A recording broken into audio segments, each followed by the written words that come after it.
नमस्कार बंधुरा आज के आमी पालंग शाक दिए चिंगड़ी माछ दिए आलू दिए पेঁয়াজ दिए झाल करब। एखाने एक बाटी चिंगड़ी माछ निये निয়েছি, एखाने पालंग शाक कुचिয়ে নিয়েছি, आलू पेঁয়াজ और रसुन আছে। এখানে তেলটা গরম হয়ে গেছে, প্রথমে চিংড়ি মাছগুলো ভেজে নেব। হলুদ গুঁড়ো লবণ দিয়ে দেবো। আমি আলাদা লবণ মাখাইনি, এইটাই দিয়ে ঘনা নেব।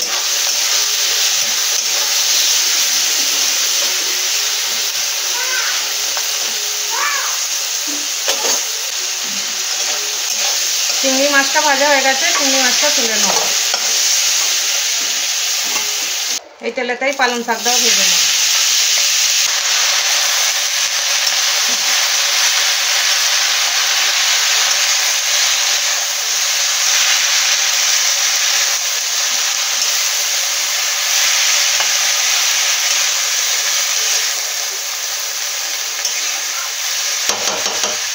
পালং শাকটা ভাজা হয়ে গেছে, পালং শাকটা তুলে নেব। কড়াতে অল্প তেল দিয়ে দেবো।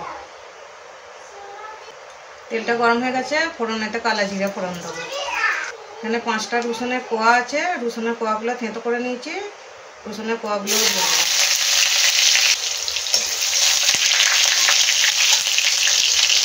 কুচনো পেঁয়াজ দিয়ে দেবো।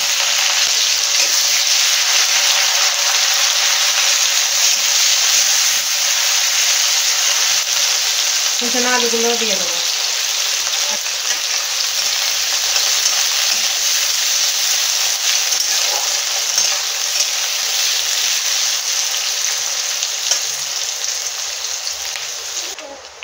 কয়েকটা কাঁচা লঙ্কা দিয়ে দেবো।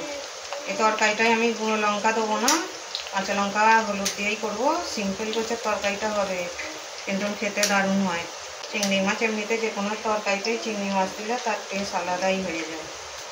কাঁচা লঙ্কা আর হলুদ দিয়েই করবো তরকারি, অন্য কোনো আর মশলা দেবো না আমি তরকারিটা।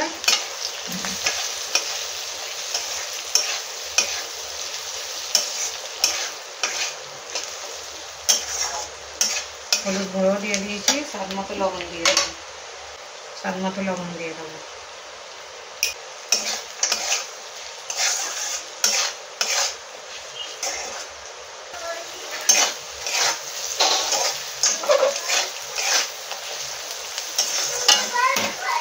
আমি এবারে পালং শাকগুলো ভেজে রাখা দিয়ে দেবো।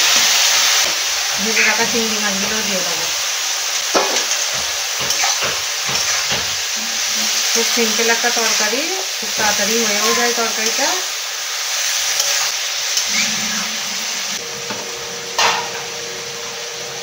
খুব অল্পই জল দেবো।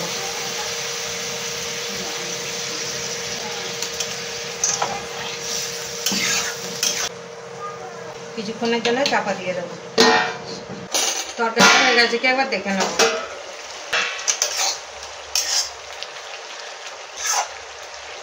আরো অল্প হবে তরকারিটা, ওখানে জল আছে, জলটা মরে গেলে তবে নাপে নেব।